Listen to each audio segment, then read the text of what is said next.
Bog svima, dobro došli u Irena's Cro Cafe. U današnjem videu nastavljamo s pridjevima i vidjet ćemo što se događa s pridjevima u instrumentalu. Primjeri su isti. Televizija, ogledalo i mobitel. Idemo vidjeti jednu rečenicu u jednini, jednu rečenicu u množini, u pluralu.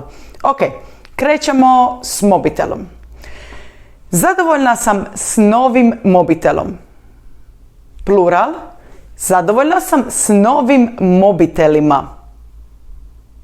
Srednji rod, ogledalo. Zadovoljna sam s novim ogledalom. Zadovoljna sam s novim ogledalima. Televizija, ženski rod. Zadovoljna sam s novom televizijom. Zadovoljna sam s novim televizijama. Dragi svi, nadam se da vam je ovo bilo od pomoći.